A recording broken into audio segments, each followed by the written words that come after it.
Oh, joy upon joys. 2008 Honda CRV. Today's little job is to replace the front struts, the front sway bar links, and the front and rear brake pads. Yeah, quite a bit to do, and what's even more fun is I've put my back out, so lifting these struts out is going to be fun. First thing to do, pop the bonnet, lift it up, lock it out of the way. I took off all bar one nut, both sides. And I mean, I'm not going to show you me doing both sides, but you know, that's what has to be done. You don't just replace one strut. The one on that side is banging like crazy. These plastic covers there, this one's the biggest pain in the ass because it tucks under the wiper arm. But you just get a screwdriver and you can prime up at the front and then wiggly jiggly piggly and you'll eventually get it out. The one on that side just pops out quite easily. As I say, get a screwdriver at the front, just give it a gentle lever. It has these little clips on it. Okay, next is to get this baby up in the air and take the wheels off. So let's get on and do that, and then I'll show you what's got to be done on the underside. It should be a relatively simple job. Oh, and just to let you know, this is one of those jobs that the customer, it's actually her mother's car, brought it to me. The daughter drove it and said, "Oh, Mum, there's a terrible noise. We need to get that sorted out." So they took it to, I think it was Firestone. Yes, it was Firestone. And said, "Hey, we've got this noise." Now, Firestone, being the clever people they are, said, "Oh, you need new front struts, you need new brakes and rotors, you need new sway bar links, you need this, you need that, you need blah, blah, blah." And they got the bill up to $2,560, I think it was. That's from memory because I don't have the bill in front of me anymore. So I said, "Well, look, obviously don't get it done. Let me have a look." And they were charging astronomical prices for the parts. And I believe I mentioned this in one of my previous videos. To fit the rear hatch struts, which I've already done, they wanted to charge her $83 in labor. That job takes about a minute each side.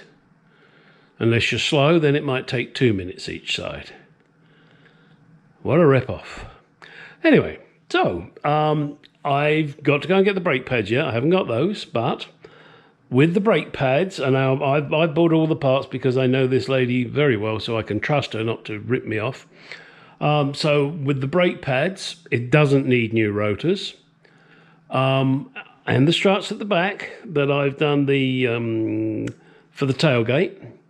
The front struts and the sway bar links at the front. So I've bought the sway bar links, the front struts, complete assemblies. I'm going to get the brake pads, as I said, front and rear brake pads. And my labor, everything comes to approximately $830. Yeah, far cry from $2,560. Yeah. Why did they try and charge this person so much? She's a little old lady. I mean, literally that. She's a little old lady, very nice lady. So is her daughter. And, they bring it to me before they do anything. So, fortunately, she's got someone like me that she trusts, and I don't rip them off. There's no point in ripping your customers off. They don't come back. Okay, let's get it up in the air and get these wheels off. And here we have another Firestone fuck up. When they took these wheels off to inspect the brakes, or whatever it was they did, they cross-threaded the stud. So consequently, when I tried to undo it, it said, "No, you fucking don't." in the end, what happened was the stud sheared. What a bunch of fucking morons. They put things on with these bloody impact guns. They don't torque them properly. And consequently, that stud sheared. Pay peanuts, get monkeys. Well, I was kind of hoping this was going to be relatively easy. Push stud out, push new one in. Not so fucking lucky. This whole hub has to come off. Then I have to press this out so that I can press in the new stud. And then I have to press this back in to the hub assembly here. So I've got to dismantle this whole bloody lot. I didn't want it, but I have no choice. Unfortunately, that means the customer's bill goes up because of the idiot at Firestone that cross-threaded the stud. As I said, pay peanuts, get monkeys. Alright, first thing I'm going to do is get this nut off.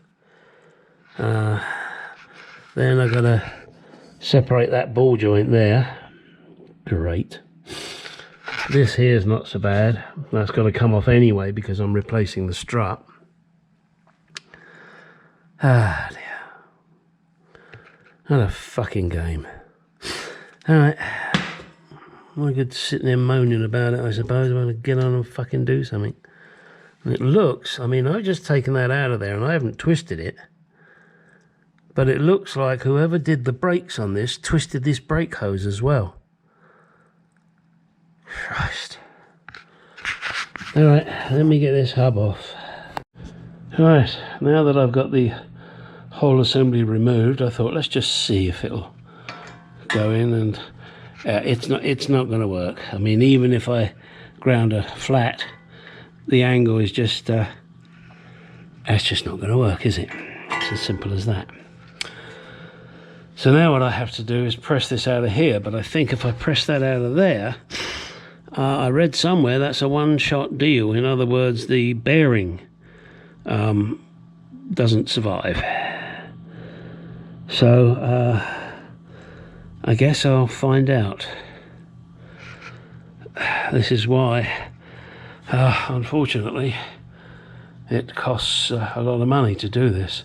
And all because those idiots at Firestone, yeah, and I know I keep bitching about it, but it drives me fucking nuts. They screwed up, and they didn't even have the balls to admit it. And they just left it for the next mechanic, which is me, to do the job properly because they're not capable.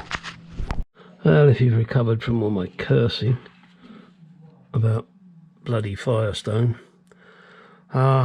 you can see here this shock absorber is leaking like hell, or strut, and because of the vehicle's age and that, I always try never to just replace the shock absorber. I would like to replace the whole strut. One, it makes it easier for me, and two, it's time-wise and cost-wise, it normally saves the customer, and don't forget that the spring is as old as the shock absorber, so it's a good thing to do. Now, what we have to undo is this. Get that out of the way. Undo this, undo this. I've already undone the sway bar link. You have to remove this rubber. Unfortunately, they have this plastic clip there holding the wire, which you have to cut. There's no two ways about it. You don't normally have to remove the ABS. Sorry, you're not looking at it. You don't normally have to remove the ABS sensor.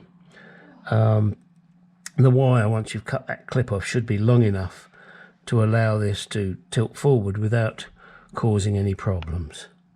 That's the theory. And then, as I showed earlier, I've already undone the nuts up there. So let me get on and undo this brake caliper, brake pipe bolt. Cut that. Undo those two bolts and pop it out. Sounds simple, doesn't it? Yeah, that's what I thought about the other side until I discovered Firestone's fuck up. I'm going to keep mentioning that. I'm so pissed. Okay, this is a 12mm. This is a 22mm. This is a 19mm. And these are 18mm. Now, these weren't 18mm. This is just the new ones. So that one you'll have to check out. And this is shove it in size. There you go. Oh, the ones up the top, what are they? Juno, I don't know. Let me check for you. Let me take you for a walk.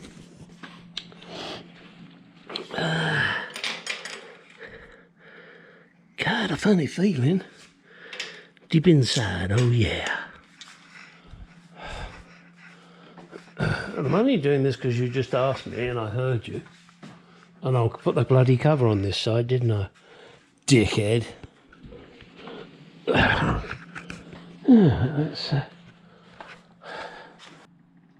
These nuts in here are a 15. Not quite sure why that one's longer than the rest of them, but it is. I noticed that when I put the strut in.